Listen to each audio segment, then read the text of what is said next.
ഇംഗ്ലണ്ടിനിത് ആഷസിനുള്ള ഒരു perfect വാമപ്പാണ്. Test പരമ്പര തുടങ്ങുന്നതിന് മുന്നോടിയായി മുൻ ഇംഗ്ലീഷ് താരം ഗ്രയാൻസോൺ പറഞ്ഞതാണിത്.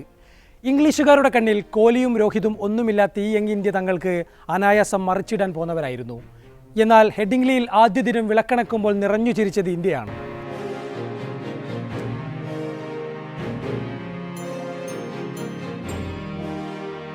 ഈ പരമ്പര എങ്ങനെ തുടങ്ങണമെന്ന് സ്വപ്നം കണ്ടോ അതിനേക്കാൾ മനോഹരമായി തന്നെ ഇന്ത്യ തുടങ്ങിയിരിക്കുന്നു. ഇതുപോലെ ഏകപക്ഷീയമായ ഒരു ദിവസം ഇംഗ്ലണ്ട് വിദൂര സ്വപ്നത്തിൽ പോലും കാണാനിടയില്ല. കളി തുടങ്ങിയതേയുള്ളൂ. ഇംഗ്ലണ്ട് ബാറ്റ് ചെയ്യാനുണ്ട് എന്നതൊന്നും മറന്നുകൊണ്ടല്ല ഇത് പറയുന്നത്. ഈ യങ് സൈഡ് തങ്ങളെക്കുറിച്ചുള്ള ആശങ്കകളെയെല്ലാം ലീഡ്സിലെ ബൗണ്ടറി വരക്കപ്പുറത്തേക്ക് അടിച്ചു പറത്തിയിരിക്കുന്നു. ടോസ് നേടി ഇന്ത്യയെ ബാറ്റിങ്ങിന് അയക്കുമ്പോൾ ബെൻ സ്റ്റോക്സിന് ഒരുപാട് പ്രതീക്ഷകളുണ്ടായിരുന്നു. ആ പ്രതീക്ഷകളെയെല്ലാം രാഹുലും ജയ്സോളും ചേർന്ന് തല്ലിക്കെടുത്തി. സൂര്യൻ കത്തി നിൽക്കുന്ന പകലിൽ ഇന്ത്യയെ ബാറ്റിങ്ങിന് അയച്ചത് തെറ്റായ തീരുമാനമെന്നാണ് ഇംഗ്ലീഷ് ഇതിഹാസങ്ങൾ ഇപ്പോൾ സ്റ്റോക്സിനോട് പറയുന്നത്. കോൺഫിഡൻസ് തന്നെയായിരുന്നു ഇന്ത്യൻ ഇന്നിംഗ്സിൻ്റെ ആയുധം. ആദ്യ ദിനം തന്നെ 359 റൺസ് കുറിച്ചത് അതിൻ്റെ ഒരു തെളിവാണ്. ഒരു വിദേശ പിച്ചിൽ ആദ്യ ദിനം ഇന്ത്യ കുറിക്കുന്ന ഏറ്റവും മികച്ച മൂന്നാമത്തെ സ്കോറാണിത്. നാട്ടിലെ പിച്ചും വിദേശ പിച്ചും എന്ന വ്യത്യാസമില്ലാതെ ജയ്സോൾ തൻ്റെ പ്രതിഭയെ എക്സിബിഷൻ ചെയ്യുകയാണ്. ഇംഗ്ലണ്ട് ഇന്ത്യയിലേക്ക് വന്ന പരമ്പരയിൽ ജയ്സോൾ അടിച്ചുകൂട്ടിയിരുന്നത് 712 റൺസാണ്. തൊട്ടു പിന്നാലെ നടന്ന ബോർഡർ ഗവാസ്കർ ട്രോഫിയിലും ഇന്ത്യയുടെ ടോപ്പ് സ്കോററായി. ഇപ്പോൾ ഇംഗ്ലണ്ടിലും അതിമനോഹരമായി അയാൾ തുടങ്ങിയിരിക്കുന്നു. ഒപ്പം മനോഹര ഡ്രൈവുകളുമായി KL രാഹുലും തൻ്റെ ക്ലാസ് തെളിയിച്ചു.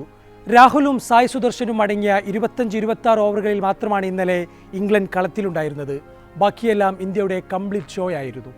ക്യാപ്റ്റനാകുമ്പോൾ ശുഭ്മാൻ ഗില്ലിന് സ്വന്തം ബാറ്റിങ്ങിൽ ഒരുപാട് തെളിയിക്കാനുണ്ടായിരുന്നു. അടുത്ത സൂപ്പർ സ്റ്റാർ എന്ന വിളിപ്പേരുണ്ടായിരുന്ന ഗിൽ അതിനൊത്ത രീതിയിലല്ല കളിച്ചിരുന്നത്. എന്നാൽ ക്യാപ്റ്റനായ ആദ്യ മത്സരത്തിൽ സെഞ്ചുറി നേടിക്കൊണ്ട് ഗിൽ ഒരു സ്റ്റേറ്റ്മെൻറ്റ് നടത്തുകയാണ്.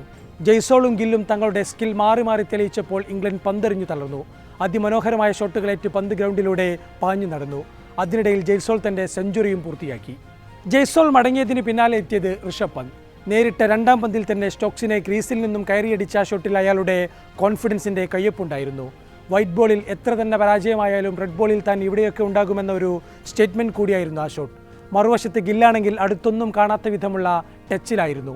ഷോട്ട് ബോൾ കെണിയൊരുക്കി ഫീൽഡൊരുക്കി കാത്തിരുന്ന ഇംഗ്ലീഷ് പദ്ധതികളെയെല്ലാം തരിപ്പണമാക്കിയ ഒരു ക്യാപ്റ്റൻ നോക്ക്. ഇംഗ്ലണ്ടിനെ ഈ പരമ്പരയിൽ ഒന്നും അത്ര എളുപ്പമാകില്ല എന്ന സൂചനയുമായാണ് ആദ്യ ദിനം വിളക്കണക്കുന്നത്. കൂടാതെ ഇംഗ്ലണ്ടിൻ്റെ ബൗളിംഗ് ക്വാളിറ്റിയെക്കുറിച്ചും ഇന്ത്യ ചോദ്യങ്ങൾ ഒരുപാട് എറിയുന്നു. ആൻഡേഴ്സണും ബ്രോഡും വിരമിച്ചുപോയി. മാർക്ക് വുഡും ഒലി സ്റ്റോണും പുറത്താണ്. ജോഫ്ര ആർച്ചർക്കാണെങ്കിൽ രണ്ടാം ടെസ്റ്റ് മുതലേ കളത്തിൽ ഇറങ്ങാനാകൂ.